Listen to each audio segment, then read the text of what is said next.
Dari tadi mikir itu, siapa ini? Dan ternyata ini adalah Sultan Iskandar Muda, Masya dari Allah. ancaman bangsa asing, serta dalam upaya menjadikan Aceh Darussalam menjadi kesultanan yang lebih besar. Sultan Iskandar Muda langsung mencanangkan beberapa misi penting. Masya Allah, Masya Allah. Dikutip dari buku Aceh Sepanjang Abad Buku Aceh Sepanjang Abad nih. 1981 karya Muhammad Said, Kesultanan Aceh merangkul negeri-negeri dan semua pelabuhan di sekitar Selat Malaka agar tidak dipengaruhi oleh bangsa-bangsa asing. Selain itu, Sultan Iskandar Muda juga menerapkan kebijakan ketat di sektor ekonomi dan perdagangan, Masya Allah. menaikkan harga pasaran hasil bumi, membangun bandar dagang utama di Aceh, serta memperketat pengawasan terhadap pergerakan orang-orang asing. Wilayah kesultanan pun bertambah luas. Menurut Bambang Budi Utomo dan kawan-kawan dalam Treasure of Sumatra 2009, sebagian besar Sumatera berhasil ditaklukkan. Negeri-negeri di sekitar Semenanjung Malaya, termasuk Johor, Malaka, Pahang, Kedah, Perak, hingga Patani atau Thailand bagian selatan juga tunduk. Militer Aceh Sampai ke Pahang, Thailand bagian selatan itu pun tunduk. Masya Allah. Luar biasa kan? Nih.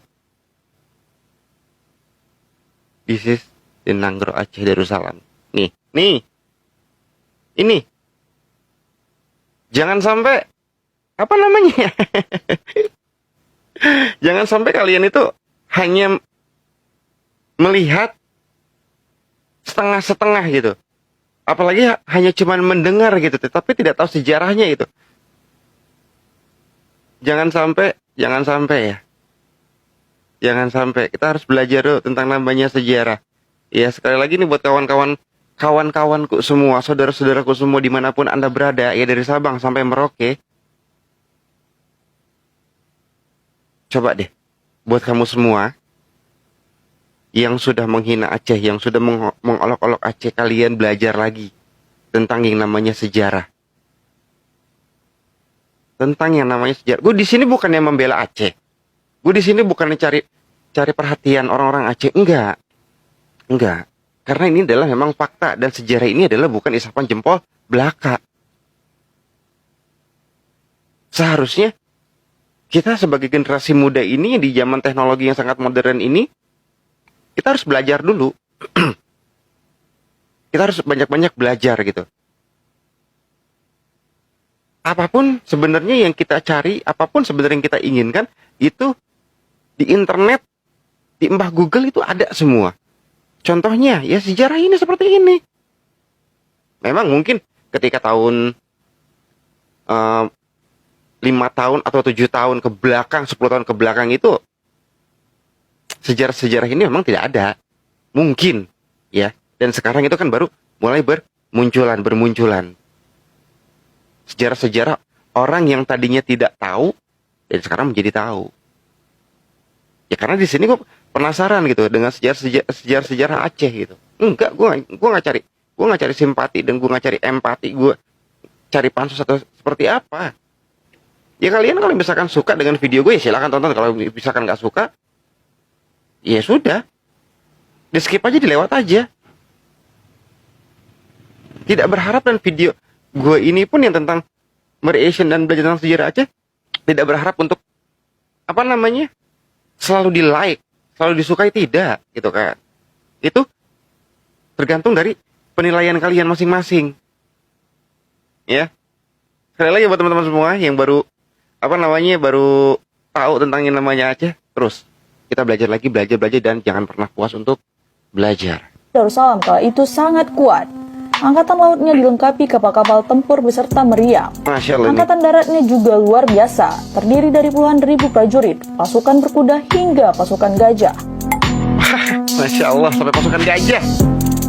Anthony Reid dalam menuju sejarah Sumatera antara Indonesia dan dunia 2011 mengungkapkan, gajah perang yang dimiliki Sultan Iskandar Muda tidak kurang dari 900 ekor. Wow. Gajah dianggap bagian yang amat penting dalam pasukan Aceh, juga merupakan lambang kedudukan tinggi. Aceh yang semakin perkasa di bawah kendali Sultan Iskandar Muda membuat bangsa-bangsa asing berpikir ulang jika ingin menyerang. Portugis telah kalah meskipun sempat terlibat beberapa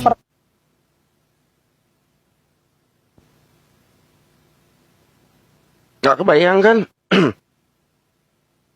Sampai memiliki 900 ekor gajah. Karena gajah itu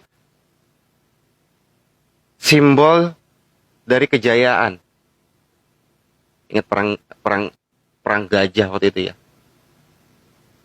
Dan Sultan Iskandar Muda ini memang sangat luar biasa gitu. Dari angkatan daratnya yang memiliki pasukan berkuda dan pasukan gajah, dari angkatan lautnya yang memiliki kapal induk alam cakra dunia. Masya Allah. Ini memang wow. Sekaligus sultan, panglima. Wah, udah. Masya Allah. Ini udah gak kebayang nih, Sultan Iskandar Muda nih. Gue baru tahu nih, serius deh. Masya Allah. Pertempuran lagi. Sedangkan Belanda terpaksa mengalihkan sasarannya ke wilayah lain di Nusantara selain Aceh, yakni Jawa dan Maluku. Nah kan? Ketika Belanda atau penjajah ya, ketika penjajah, maaf, agak kering nih. Ketika penjajah ingin menguasai Aceh dan waktu itu dipimpin oleh Sultan Iskandar Muda, berpikir 2 kali, bahkan mungkin berpikir beribu-ribu kali untuk menduduki ujung Sumatera atau Aceh. Jadinya yang namanya penjajah itu muter balik kanan, malah menyerang ke daerah Jawa.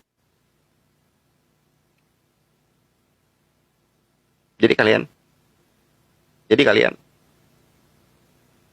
paham ya gimana kuatnya. Masya Allah.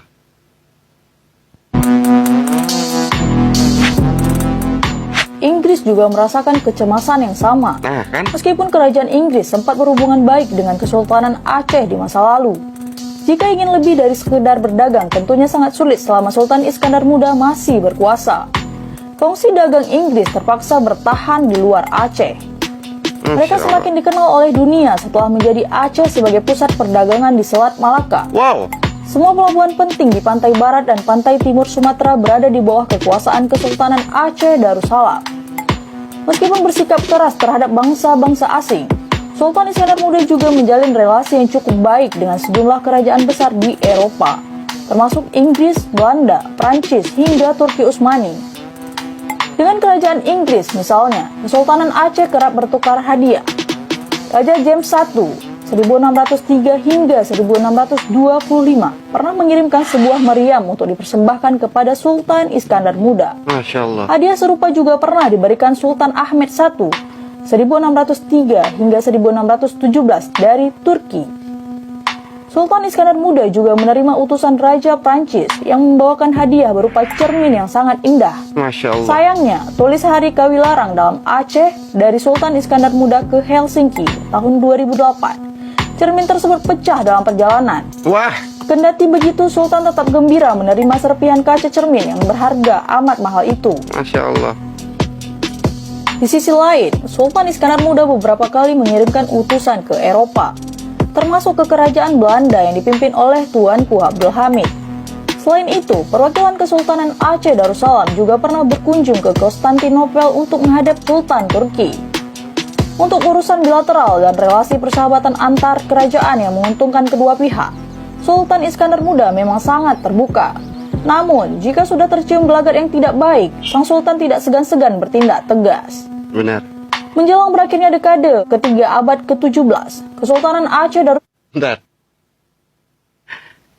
Jadi seorang Sultan Iskandar Muda ini adalah seseorang yang sangat bijaksana gitu.